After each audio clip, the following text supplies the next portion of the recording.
verse number 5. Kutani Moshe ahundzisela mhaka ya vona eka hosi Xikwembu. Loko hosi Xikwembu xi pfuka Moshe, mhaka leyi vana va Selofehadi va yi vulaka ya twala.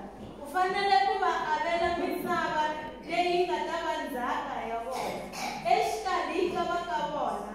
U tlhela u va nyika leswi tata wa vona a feke a swi siya. Mi nga swi susi leswiya. Ni endlela ku ta wa vito leri ra Selofehadi leriya ra kavazanyana. Loko swi eka ndzulukumo loko ni chumayi ivi ni nga ri voni swona ivi timembara ti langusaka. Loko swi tsandza na mafondisi hina hi ta swi kota. Amen. Na vula ku ri vito ra ku sungula leri ra Selofehadi vito ra munhu vele. Haleluya. Xikwembu xi pfuni xi katekisa hi vito ra matimba ra Yesu Kreste wa Nazareth. Ku na lava nga yi khoma hi xilungu. Lava nga yi khoma hi xilungu. Ni langusa le ka vantshwa le xikolofisi ngopfu xa vatswari. Hlaya le xilungu vantshwa.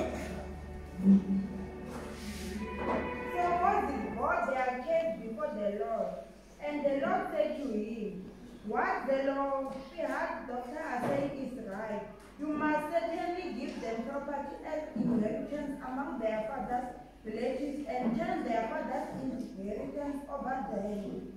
Come Xikwembu a ku khensa vulavula eka kona vulavula eka kona vulavula hi vito ra matimba ra Yesu Kreste. Amen. Lava ku ya chumayela a ni nga dyondzisi namuntlha lava ku chumayela. Ahansi ka nhlokomhaka leyi mhaka ya n'wina amahlweni ka Xikwembu ya twala. Byela vambirhi kusuhi na vona ku mhaka ya n'wina amahlweni ka Xikwembu ya twala. Tlhelani mi swi vula futhi ku mhaka ya n'wina amahlweni ka Xikwembu ya twala. Swi vule no hetelela mi ku mhaka ya n'wina amahlweni ka Xikwembu ya twala. Mhaka ya n'wina amahlweni ka Xikwembu ya twala. Va ka hina laha hi hlayeke kona place grace. Laha hi hlayeke kona eka buku ya tinhlayo. Buku ya tinhlayo yi tsariwile hi Moshe. U ti tsali ti ri 5, a tsala Genesa, a tsala Exoda, a tsala Levitika, a tsala buku ya tinhlayo, a tsala na buku ya Deuteronomy. Se hi xiheveru va swi vitana Torah. Torah means law. Torah swi vula nawu. Tibuku leti i tibuku ta nawu wa Moshe. Va tlhela va ti vitana ku i Pentateuch. Loko ti hlangana ti ri 5. Se ku rhikodiwa swin'wana swa matimba laha. Ma swi vona Moshe a dyondzekile hikuva a dyondzile aka tiyunivhesiti ta hala Afrika. A yini a dyondzi ka yunivhesiti yi ri ku training kumbe ku dyondza aka tiyunivhesiti ta le Afrika. Se Moshe u dyondzi xikolo hala ka hina. U dyondzi xikolo a Afrika. Se a kota na ku paketela swilo leswi hi ndlela ya kahle. Se ku na mhaka laha. Mhaka leyi taka i mhaka leyi taku na vana va xisati va 5. Vana lava xisati va 5 va ti byela ku ho fane hi va hi teka goza. Goza ra kona leri hi ri tekaku i goza ra vukarhi ra chavisa mara leri ha ri teka.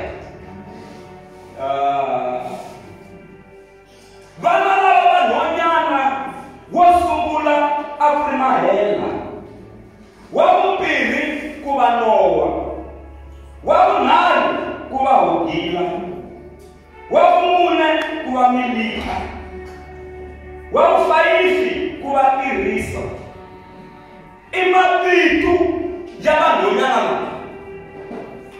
Se vito ra loyi wo sungula a ri vula ku sickness, mavabyi. Vito ra loyi wa vumbirhi loyi ni nga n'wi hlaya ra yena vito leri a ri vula ku rest, ku wisa.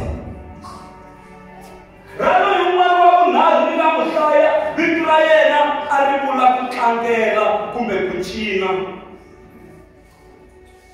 Vito ra loyi wa vumune ni nga ri hlaya a ri vula ku queen kumbe nkosikazi. Vito ra n'wana loyi wa vufayifi loyi ni nga n'wi vula haleno rona a ri vula ku tsaka. Se swi vula ku hi ku ya hi mavito lawa leswi va nga tshamisa swona, mavito lawa ma hlamuseta exactly sweswi ni nga swi vula. Mahela swi vula mavabyi, Nowa swi vula ku wisa, Hogila swi vula ku cina kumbe ku tlangela, Milika swi vula queen kumbe nkosikazi, Tirisa swi vula ku tsaka. Se i mavito lawa a ma ri kona.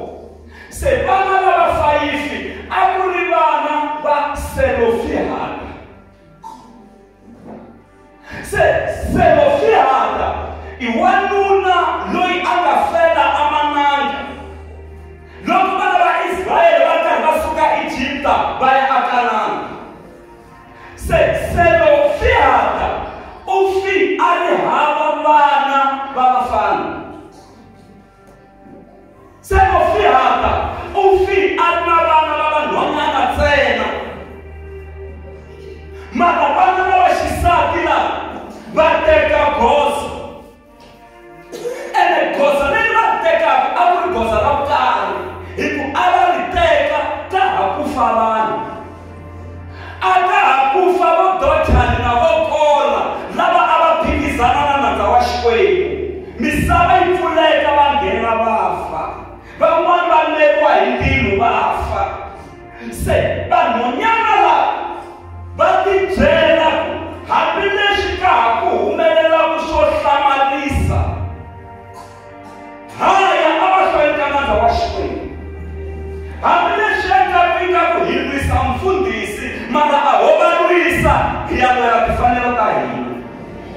Loko mugame leri ta yi nyanyisa va ka hina yi vanhwanyana lava va byelana va ya emahlweni ka Muxe na nhlengeletano na muprista Eliyazari na vaavanyisi na tshungu hinkwawo yi va tshamini anyangweni wa le xivaleni xa pepele kumbe xa Dzonga lowu hlawuleka. Vanhwanyana va fayifi va fika va yima.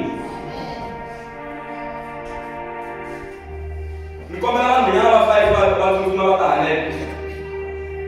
Na vo vanhwanyana va mani ku nga mi ta ku pika a va ha titshembatshembi ka swi tele swi swi humelela ku fambeni la 5 10 tayelana nambara yi va fika. Okay, kwanyana yimana a ku yini lokulu na va landzelaku hi lokulu kumbe. Okay, ku landzela wihi a ku landzeli loyi a nga helela a nga ta tekisa swelo ya vana va Selofihada va fika va yima emahlweni ka Muxe va ri vana va xisati. Loko va yima emahlweni ka yena Muxe va ri nandza wa hosi Muxe hina hi tisiwa hi ku hi na xivilelo. Papa wa hina Selofihada va feli mananga. Se hi tela ku vutisa ku xana leswi papa hina va nga fa va ri hava n'wana wa mfana daka ya vona yi tolovela makumu na. Hi mhaka ya ku va fika bebri va lava vanhwanyana ntsena swi to helela moyeni na. Ona ni vana va Selofihada a ni mi byeli ku ta mu yi vona karata yi nga na ofia ben kamushe hi abeni sawa hima na pikula hina ritafumiwa hina hili faizi hila sawa. We want land.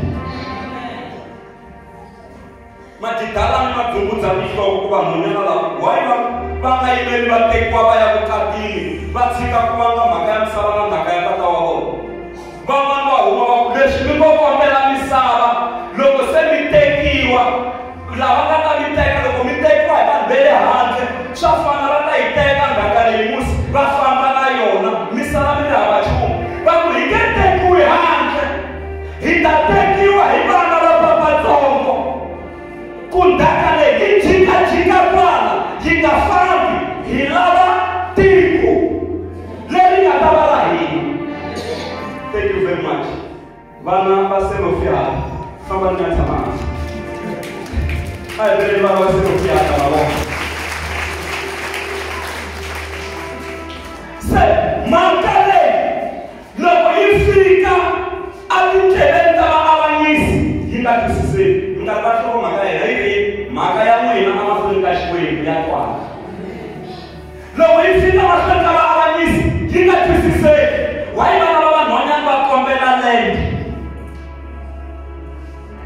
loko ifika masoni kamushe yingatisise na kona akusaka ni amasoni kashwe ni akonge amasoni katungu na kona yingatisise nikese yangu kumashwe waiwa nala bakombela msaba beli kombela ku abewa msaba jitala nzaka ya papa waina itala tutuka hiona yikota kushaise happiness kungani habafana babafana ina ndakale itaishaisa bawuseba lambu waini saba leshita kubakombela msaba iku land is durable misaba ya dura na sola misaba ina velu ailusi velu kinketela velu siku na siku loko moshagana na shimalani minanta mitutusha kufama miashara msaba misaba aiboni na loko mehetelela mukaipirisani bana bamuna bakaipirisi batukulu bamuna bakaipirisi ene bakashikota kupanga shikandi bashabisa bakumamani ya kutehanisa bakuhilaba msaba ikuya ishi ikonomi misaba kitekwa dali nyiku ya kumbuluku na sona nyikule ai nyikule itaku jeje kita ina double package ya tamsaba jirna godi kide ya tamsaba jirna diamond ya tamsaba jirna ko ya tamsaba jirna marichmwenda class ya tamsaba jirna malasa delikayona ya tamsaba jirna oili ya tamsaba jirna shamatiba na shona msaba logo birima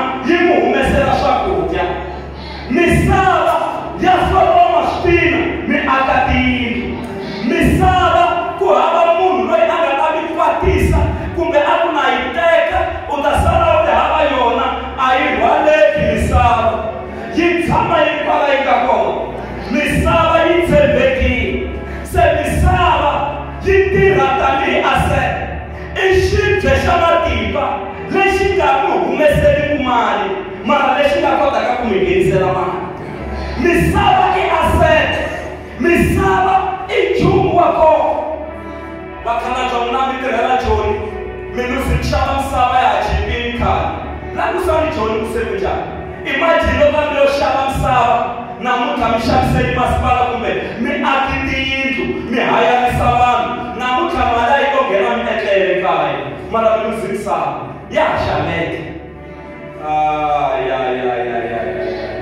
bamwana wina mitiba bensto kani noba amirina chasi ya kumishaba misa ikukuzala kwi bensto amirina shitolo sha ben seba vela kuile bensto kukonga kutau aya hariko na muna minga shaba na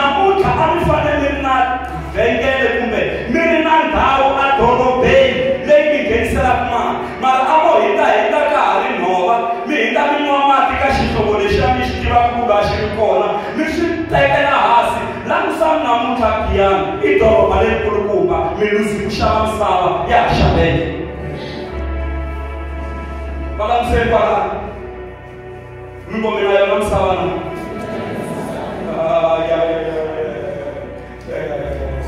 se hi lava misava se aka muxe swi nga twisiseki kahle loko ka muxe swi nga twisiseki kahle a ku na yi teka mhaka leyi ni yisa mahlweni ka Xikwembu a ni yi twisisi kahle ku vana va selofihata va ta kombela misava va kombela ndhaka hayi no moni ya ni ya vutisa Xikwembu yivi muxe a ya mahlweni ka Xikwembu a fika ku Xikwembu ku na vana va selofihata va kombela ku tseleriwa tiko va va na tiko ra vona naswona i vana va vanhwanyana lava va nga kona va lava ku tiko leri fumiwa hi vona ku ta va ndhaka ya papa wa vona va ta tsundzuka papa wa vona hi yona twanani Xikwembu xi vile xi ri mhaka leyi vana va selofihata va yi vulaka ya twala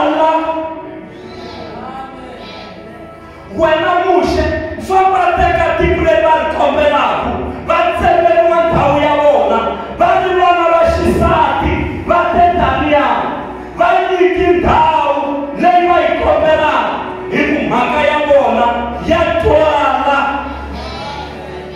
Jehova a ku ni kombela mi ya teka na ndhaka ya papa wa vona loyi a nga fela manani hinkwaswo leswi a nga swi siya tekani mi phaka vanhwanyana lava va sala va ri na ndhaka tiko leri mi nga ta va nyika a ri hi ya rhangeriwa hi vona va ri vana va xisati give them land mhaka leyi va yi vulaka ya twala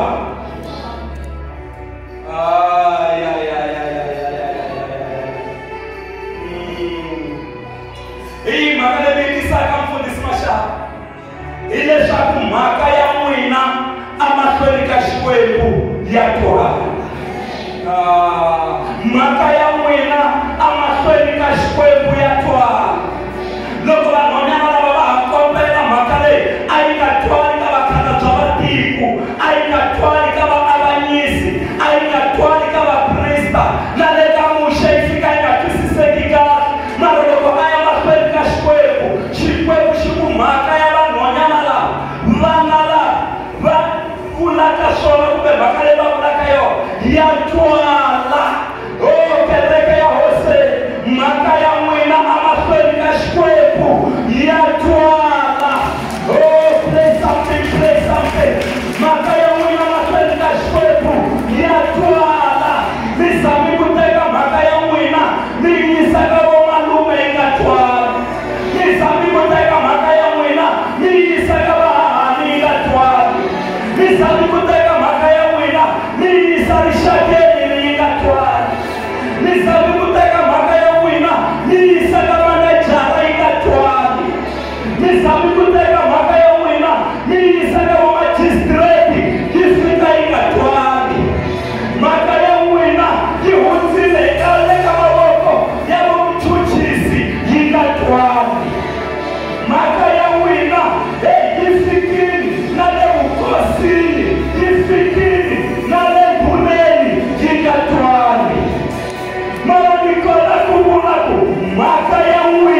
twisiseki vanhu ii imunamika kupei mahlweni ka Xikwembu mhaka ya mavabyi ma n'wina ya twala ene namuntlha ma horisiwa. Haleluya. Mhaka ya n'wina papa ya twala amahlweni ka Xikwembu. People are thinking it's full gospel enough. People are thinking it's full gospel enough. People are thinking it's full gospel enough.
mashoki ya toa. Maka ya Israeli atikwenda Egypta lokwana walila aikatwani mashoki kafara. Ene aikatwani kawambele Egypta. Ibro mabana Musa ababona mashonga na mabatirelapa. Kasishiri lo shabona amashoki kashwebu shatwa. Batushiwa bahuma tushiwani akashimwa shesho ashibikomeleleke na maboko tushiwani kutushiwa na bana bamwina tushiwani kutushiwa na ntamu ikwa imaka ya mwina amashweni kashwebu yatwala maka ya na mashweni kashwebu asemi mazegai maka ya mwana yatwala mashweni kashwebu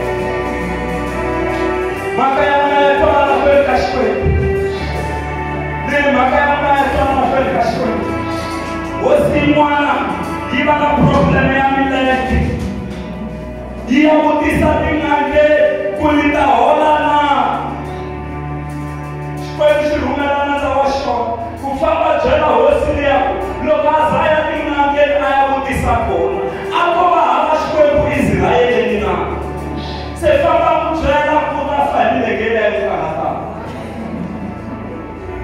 achina mara kulishangani na shimo shata teka ni maka ya mwina mini sama tuelika shkwebu yatwa bali wana washisaki bali wana wabanyana baimela ndaka ya tata wabona bako itaya mashwe isa ikombela misaka so endeka shitwali wali wana mashwe kashkwebu shatwa wami na kikerekere kumita gena kayol kawa mwana ashitisiseki ene ashitwa maramoni wichela kuwa mende kakerekere ama shweni kashkwebu maka ya mwina yatwa tuana maka ya mwina nini maka ya mwina yatwa kama usheki sivi kagole akita kamuri before lebelebe ya makamuri wa mwini eku makamu na ito ali mashwe kashwe so isaiko ya ale mashwe kashwe ya mabanda kwa eka kuitisi sabra na shika enge na makola babangu kumela wa mwanda ya kamushe kukesi ya wanonyana laba ya ifamisi kuyi laba wakombela kipu eke na shika mushaba kama akuyini ya ukisa shikwebu shirika rai basane wanyikiyo maka ya mwini ama kashwe yatwa shaiteka kumisha msema mina shwan twende shan confuse anishikisisika mara maka ya mwini ama kweli kashwe yatwa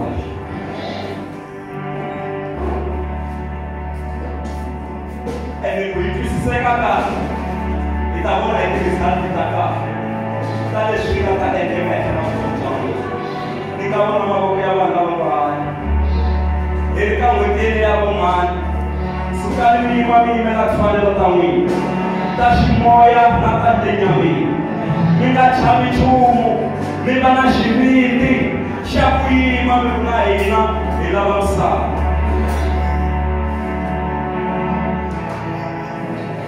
engela shona bakutisana kutarangela mani katikura kona bakuna mwana ya kachwa kwena kwinila ipapa kwini itarangela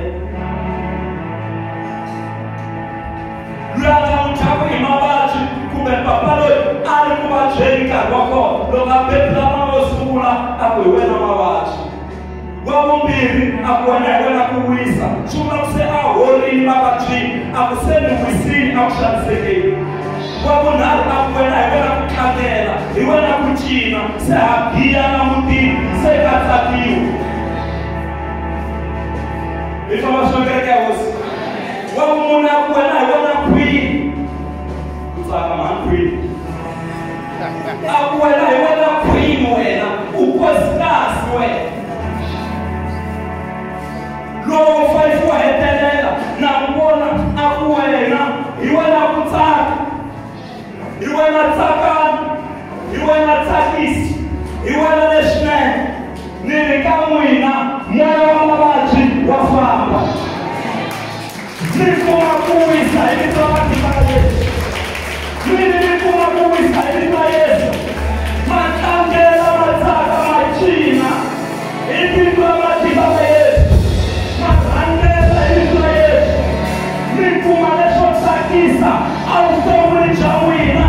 Hi ku a mi fambi mi ri mwexe, mi famba na vatilo, mi famba na Xikwembu. Famba na Xikwembu. Chika esse nome. Me cabra lá para nada. Uma ganha muito na matéria das coisas e a tua.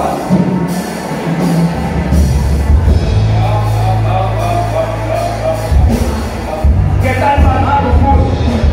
Uma ganha muito a matéria das coisas e a tua.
Vai university para a mãe.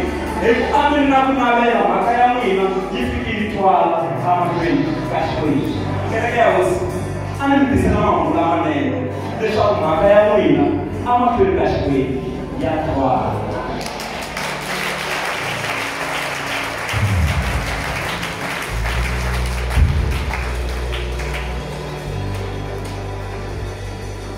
Kala ya Bible school ni ritsongo va kumisa lona fa entrava yo ka ni muntshwa so u ya tirha kwihi avanhwini mhaka ya mina yo fundisa enga twala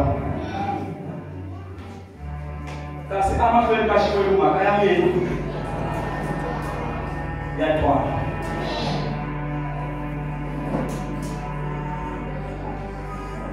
Kereke ya hosi mhaka ya n'wina amahlweni ka Xikwembu ya twala.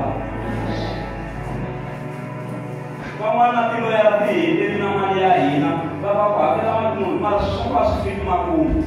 Loko a mi yo teka mhaka leyi a mi yisa mahlweni ka Xikwembu a yi fanele yi loki khale hi ku mhaka ya n'wina amahlweni ka Xikwembu ya twala.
se vanhu vini a swi twali mara amahlweni ka Xikwembu swa twala xi nga cinca xiyimo Xikwembu a hi khongeleni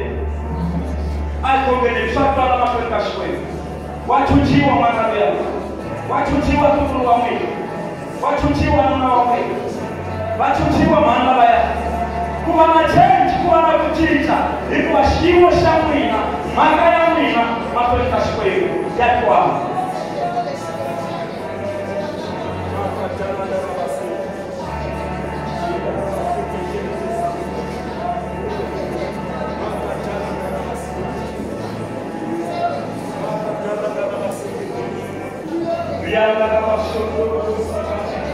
we pray, Almighty God.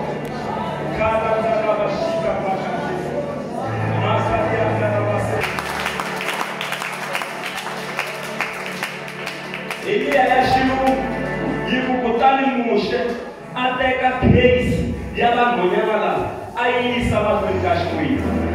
Chico, se fica com o case de Alamonha lá, e a toalha.